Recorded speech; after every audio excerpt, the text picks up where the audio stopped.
नमस्कार दोस्तों, आज हम आपको एक ऐसे आयोजन के बारे में बताएंगे जो न केवल भारत का बल्कि पूरे विश्व का सबसे बड़ा आध्यात्मिक मेला है। जी हाँ, हम बात कर रहे हैं कुंभ मेला 2025 की, जो प्रयागराज में आयोजित हो चुका है। यह मेला हिंदू धर्म की आस्था, संस्कृति और परंपराओं का अद्भुत संगम है। तो चलिए आज के इस वीडियो में हम जानेंगे कुंभ मेले के महत्व, इसकी खासियतों और यहाँ तक कैसे पहुँचे तथा यहाँ ठहरने की व्यवस्थाओं के बारे में। तो कुंभ मेला भारत की धार्मिक और आध्यात्मिक विरासत का प्रतीक है। इसका उल्लेख हिंदू पौराणिक कथाओं और कई प्राचीन वेदों में मिलता है। ऐसा कहा जाता है कि समुद्र मंथन के दौरान देवताओं और असुरों के बीच अमृत कलश को लेकर हुए संघर्ष के समय अमृत की कुछ बूंदें हरिद्वार, प्रयागराज, उज्जैन और नासिक में गिरी थी, जिस वजह से इन्हीं 4 स्थानों पर कुंभ मेले का आयोजन होता है। कुंभ मेला जब प्रयागराज में लगता है तो यह विशेष ज्योतिषीय गणनाओं और ग्रहों की स्थिति के आधार पर निर्धारित होता है। विशेष रूप से बृहस्पति ग्रह का कुंभ राशि में प्रवेश और सूर्य का मकर राशि में होना कुंभ मेले के आयोजन के लिए आदर्श स्थिति मानी जाती है। जब ये सारे ग्रह ब्रह्मांड के एक विशेष स्थिति में होते हैं तो यह समय संसार भर के श्रद्धालुओं के लिए सबसे उपयुक्त माना जाता है। जब यहाँ स्नान करने से मनुष्य के सारे पाप नष्ट होते हैं और मोक्ष की प्राप्ति होती है। प्रयागराज का संगम वो स्थान है जहाँ गंगा, यमुना और अदृश्य सरस्वती नदी एक जगह पर आकर मिलती है। उसी जगह को भारतीय संस्कृति में सबसे पवित्र स्थान माना गया है। यहाँ सिर्फ 3 नदियों का मिलन नहीं, बल्कि आस्था, भक्ति और मोक्ष का द्वार है। इस बार के कुंभ मेला में पहले से कहीं अधिक नागा साधु अपनी पूरी शक्ति और आस्था के साथ जुटे हैं। उनके आने से मेला और भी आध्यात्मिक रूप से संपन्न हो जाता है। लाखों श्रद्धालु इन साधुओं के दर्शन करने के लिए दूर दूर से प्रयागराज पहुंचते हैं। नागा साधु न केवल अपने आचार व्यवहार से बल्कि अपने विशेष अंदाज और साधना के तरीके से भी लोगों को आकर्षित करते हैं। उनके लंबे बाल, सिर पर चंदन की लकीर और निर्वस्त्र जीवन शैली उन्हें अन्य साधुओं से अलग करती है। कुंभ मेला में नागा साधुओं का जुलूस बहुत ही भव्य और आकर्षक होता है, जिसमें वे गेरुआ वस्त्र पहनकर शंख और डमरू के साथ चलते हैं। उनका यह जुलूस धार्मिक अनुशासन, तप और साधना की गहरी पहचान है। कुंभ मेला के दौरान प्रयागराज शहर को एक विशाल धार्मिक नगर में बदल दिया जाता है। यहाँ विशेष रूप से संगम क्षेत्र को सजाया और विकसित किया जा रहा है ताकि श्रद्धालुओं को अधिक से अधिक सुविधाएं मिल सकें। कुंभ मेला में कई धार्मिक संस्थाएं और साधु मठ भंडारा आयोजित करते हैं। मतलब होता है कि यहाँ पर आने वाले सभी श्रद्धालुओं को मुफ्त में खाना खिलाया जाए तथा यह भोजन आम तौर पर साधारण लेकिन पौष्टिक से भरपूर होता है, जैसे दाल चावल, रोटी सब्जी और हलवा शामिल है। और आइए अब जरा जानते हैं कुंभ मेला 2025 की खासियत और एक ही टाइमिंग के बारे में। तो कुंभ मेला 2025 14 जनवरी से शुरू होकर 26 अप्रैल तक चलेगा। इस दौरान संगम पर पवित्र स्नान की विशेष तिथियां हैं।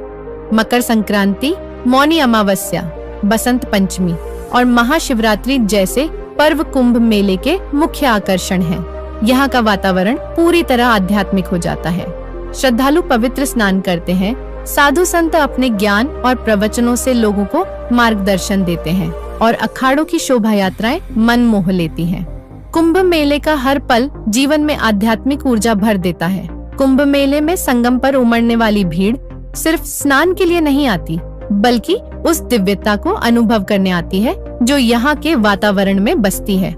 साधु संतों की उपस्थिति, अखाड़ों के जुलूस और भक्तों की आस्था इस आयोजन को भव्य और अद्वितीय बनाते हैं। संगम पर किया गया हर स्नान और हर प्रार्थना आपको न केवल आध्यात्मिक शांति देता है, बल्कि देवलोक से आए देवताओं से साक्षात आपकी आत्मा का मिलन करवाते हैं। कुंभ मेला 2025 प्रयागराज में कैसे पहुँचे और यहाँ क्या व्यवस्था है, अब ये जान लेते हैं।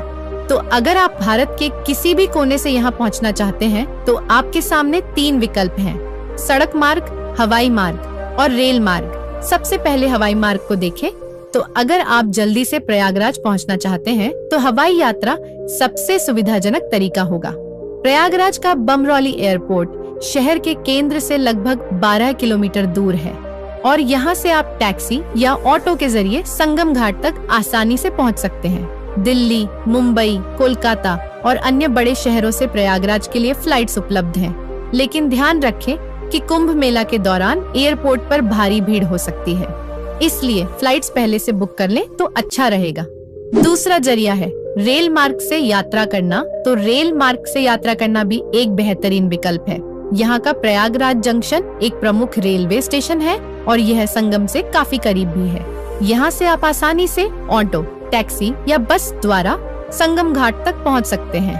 प्रयागराज के लिए सभी प्रमुख शहरों से ट्रेनें चलती हैं और कुंभ मेले के दौरान भारतीय रेलवे विशेष ट्रेनें भी चलाता है ताकि श्रद्धालुओं की संख्या के हिसाब से ज्यादा सुविधाएं उपलब्ध हो सके।